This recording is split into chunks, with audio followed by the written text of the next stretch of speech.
एक बात पूछें, आप लोगों से उत्तर दे सकते हो क्या? ए मुंबई की जीजी, मीरा भयंदर वालों, दोगे उत्तर? पक्के में? ठीक है। शास्त्र कहते हैं कि पति परमेश्वर है। शास्त्र कहते हैं कि पति परमेश्वर का रूप है। पति जल मांगे आप जल दीजिए, पति दवाई मांगे आप दवाई दीजिए, पति बेग मांगे आप बेग दीजिए। पर मैं आपसे एक बात पूछना चाहता हूं, शिव महापुराण में शिव और शक्ति दोनों की बराबर की कथा है। अगर पति परमेश्वर है तो पत्नी क्या है?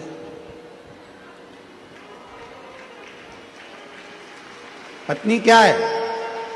पत्नी भी तो परमेश्वरी है। बोलो जम के, है कि नहीं है? अगर पति परमेश्वर है तो पत्नी भी परमेश्वरी है। पति का सिर दुखा तो धर्म पत्नी पानी देने को तैयार है।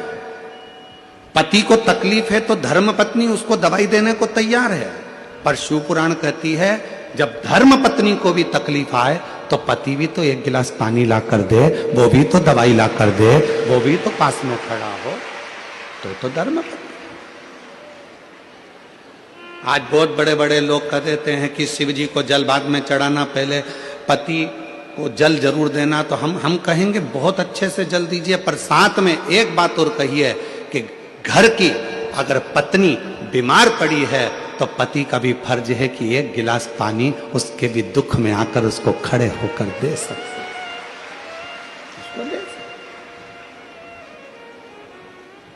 मेरी जितनी जीजियां बैठी हैं, कई लोग कहते हैं ये सियोर वाला महाराज हमेशा जीजियों का पक्ष लेता है। भाई हूं आपका, पक्ष में तो हमेशा रहूंगा, पक्ष में तो हमेशा रहूंगा।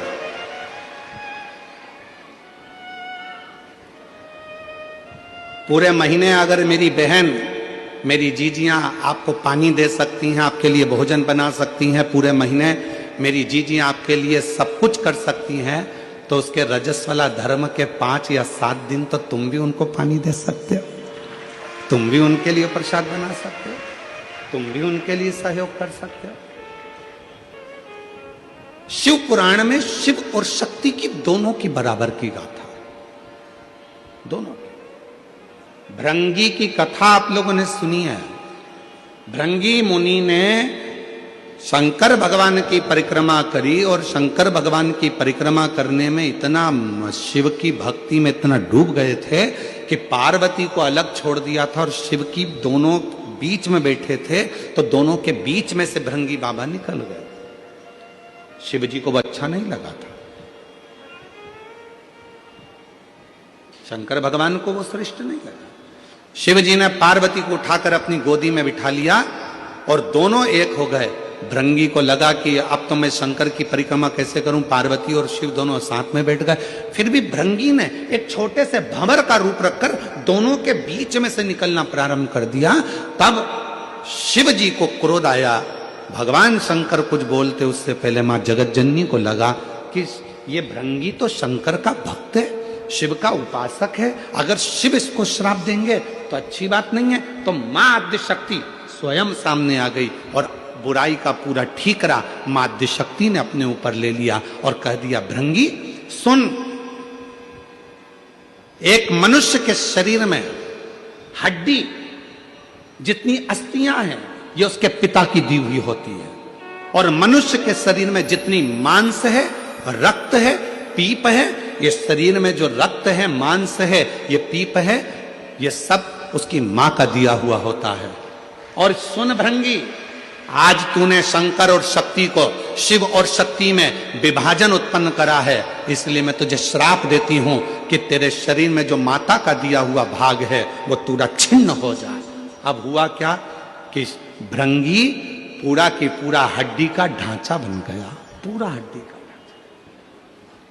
आप लोग देखना, शिव जी का फोटो देखो या शंकर भगवान की बारात का फोटो देखो या कोई वीडियो देखो तो उसमें दिखेगा एक हड्डी कंकाल जैसा एक व्यक्ति चल रहा है, उसके 3 पांव हैं, उस भृंगी के 3 पांव हैं, उस श्रृंगी भृंगी के 3 चरण हैं, उस श्रृंगी भृंगी के 3 चरण, और वो श्रृंगी भृंगी के जो 3 चरण थे उस क्यों थे? क्योंकि शिव जी ने देख लिया था कि इसके 2 चरण से यह खड़ा नहीं रह पा रहा है, तो भगवान शंकर ने उसको 1 चरण और दे दिया था कि तू इन 3 चरण से अपने स्थान गंतव्य तक जा सकता। शिव महापुराण की कथा कहती है पति और पत्नी में कोई भेद नहीं होना चाहिए।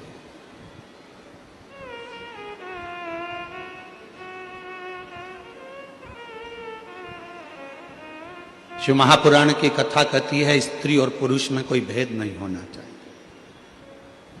शिव महापुराण की कथा कहती है एक पति कहता है कि मैं ऑफिस से आया, तू मुझे पानी ला कर दे, और मान लो वही पत्नी तुम्हारी भी नौकरी करती है, वो भी ऑफिस जाती है। मुंबई जैसे शहर में तो परिवार को चलाने के लिए पति पत्नी दोनों को जॉब करना पड़ता है। बोलो मेरी जीजियों, सही है कि गलत है?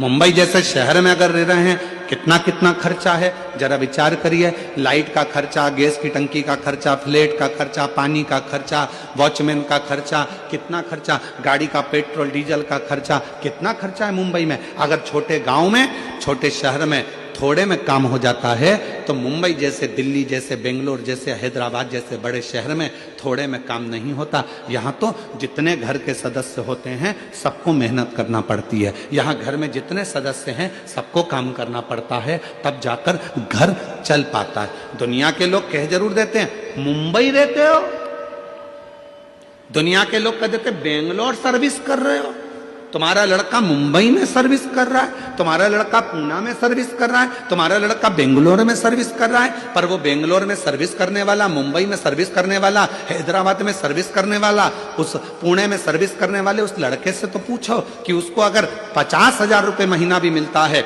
60,000 रुपए महीना भी मिलता है, तो उससे पूछो कि उसका कितना रुपया बच पाता होगा। मालूम पड़े 1 महीने में धीरे धीरे धीरे धीरे पूरा खर्च कर देता होगा, कुछ हाथ में नहीं रह पाता होगा। तब विचार करता होगा कि थोड़ा बहुत मेरे बच्चे की पढ़ाई में कहां से लगाऊंगा। कहना सरल है, बोलना सरल है। तो यहां तो पति और पत्नी को दोनों को साथ चलना पड़ता है, पति और पत्नी को दोनों को साझा कर कर चलना पड़ता है। यहां दोनों को मेहनत करना पड़ती है। भेद क्या? पति ऑफिस गया, पत्नी ऑफिस गई। पति क्या आस लगा कर बैठा है कि मैं घर जाऊंगा तो मेरी पत्नी मुझे चाय बना कर दे, मेरी पत्नी मुझे पानी ला कर दे। तो पत्नी भी तो बेचारी सोचती होगी कि आज मैं घर जा रही हूं, बहुत थक चुकी हूं। जितना पति थका होगा उतनी वो भी थकी होगी। उसके मन में भी भाव आता होगा कि कोई तो हो जो मुझे 1 गिलास पानी का पूछ ले। अगर वही पत्नी अपने मायके में नौकरी कर रही होती, अपने मायके में रह रही होती, और जब नौकरी कर कर घर आती तो वो माँ उसको कहती बेटा थक गई होगी, ले 1 गिलास पानी पी ले, मैं जब तक चाय बना कर लेकर आती हूँ। उस पत्नी को अपने मायके की याद आती है जब वो अकेली हो जाती है। तो शिव कथा कहती है, पार्वती जी का संवाद कर रहा है, सती माता का संवाद कर रहा है। एक श्रेष्ठ पति की गणना क्या होती है, एक श्रेष्ठ पति कैसा होना चाहिए कि धर्म पत्नी जो तेरे साथ ब्याह कर कर आई है उसको मायके की कभी याद ना आवे, और तेरा संग ऐसा मिले कि उसका मान सम्मान और इज्जत दोनों बढ़ती चले, दोनों का सम्मान। एक लाइन आप लोगों ने सुनी होगी, आप तो फिल्मी दुनिया के लोग हो, मुंबई जैसे शहर में रहते हो, गाने तो आप गुनगुनाते रहते हो। तो एक गाना और आपके जीवन में गुनगुना रहे होगा आपने, मायके की कभी ना याद आए, ससुराल में इतना।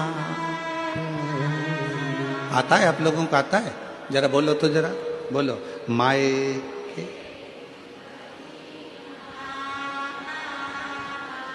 ससुराल में इतना,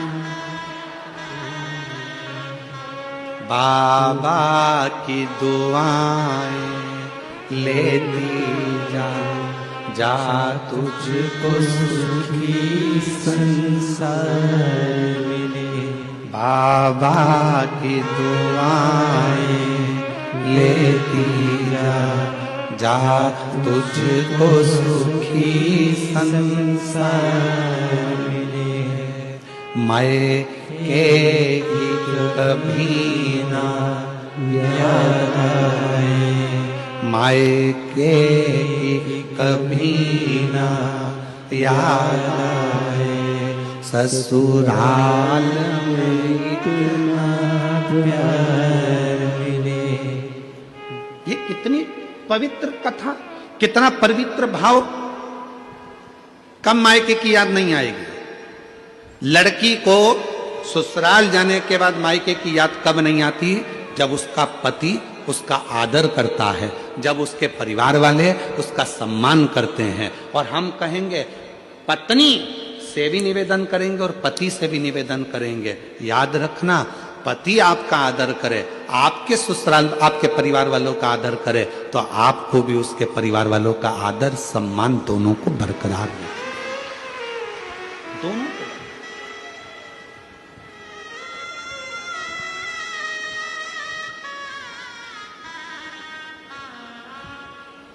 हम आप लोगों से पूछें तो आप लोग बताएंगे। हम कई लोगों से पूछते हैं, क्यों शिव जी को जल क्यों चढ़ाती हो? एक लोटा पानी क्यों चढ़ाती हो? एक लोटा जल क्यों चढ़ाती हो? एक लोटा जल क्यों चढ़ाती हो? तुम्हारा पति मना करता है जल चढ़ाने के लिए, मत जा। कई बार पति कह देता है, क्यों जा रही है भीड़ में, क्यों जाती हो, क्यों एक लोटा जल चढ़ाती हो? मेरी जितनी जीजियां बैठी हैं, इनके दिल की बात कहूं तो छोटी बात नहीं होगी। इन माताओं से जाकर कोई पूछे कि एक स्त्री, एक नारी, एक बेटी शंकर को जल क्यों चढ़ाती है? अपने लिए नहीं, जल चढ़ाऊंगी मेरा पति अच्छा रहे, उसका स्वास्थ्य अच्छा रहे, उसकी तरक्की हो जाए, उसकी नौकरी हो जाए। पत्नी जल चढ़ाती है अपने पति के लिए, एक माँ जल चढ़ाती है अपने बेटे के लिए। मेरे बेटे के यहाँ संतान नहीं है, बाबा उसको औलाद हो जाए। बाबा मेरे एक बेटे की जॉब नहीं है, उसकी जॉब लग जाए। बाबा मेरी बेटी की यहाँ तकलीफ है, बाबा उस बेटी का दुख मिट जाए। एक माँ जल चढ़ाती है अपने बच्चे के लिए, अपने बेटे के लिए, अपनी बेटी के लिए। एक पत्नी जल चढ़ाती है अपने पति के लिए। एक दादी जल चढ़ाती है अपने नाती पोते पंती बेटा बहू सब के लिए। जरा विचार करिए, एक स्त्री केवल एक ऐसी होती है, करवा चौथ का व्रत भी करती है तो पति के लिए, तीज का व्रत करती है अखंड सौभाग्य पति के लिए, संतान सप्तमी का व्रत करती है अपनी औलाद के लिए। कोई सा व्रत एक नारी का ऐसा नहीं है जो नारी खुद के लिए करती हो। जितने व्रत हैं सारे दूसरे के लिए हैं। वो भारत की नारी है, वो भारत की नारी है जो अपने लिए कम जीती है और जगत के लिए ज्यादा जीती है, अपने परिवार के लिए ज्यादा जीती है, अपने कुटुंब के लिए ज्यादा जीती है। वो भारत की नारी है।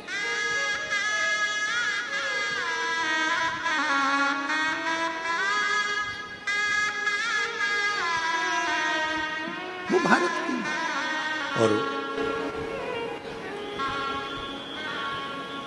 उसके बाद भी लोग कह दें कि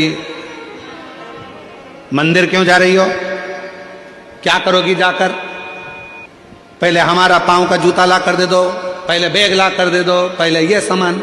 वो कह रही है मैं सब ला कर दूंगी, पर पहले शंकर को एक लोटा जल इसलिए चढ़ा रही हूं, तुम ऑफिस के लिए यहां से निकल कर जाओ तो खुश होकर जाओ और वापिस आओ तो खूब आनंद के साथ आओ, इसलिए एक लोटा जल चढ़ा रही। पर कौन समझाए? बुद्धि में जब अहंकार भर जाता है, बुद्धि में जब अहम आ जाता है, बुद्धि में जब बहुत ज्ञान का अभिमान आ जाता है, तो व्यक्ति हर कुछ बोलने लगता है, उसकी शुद्धता नहीं रहती।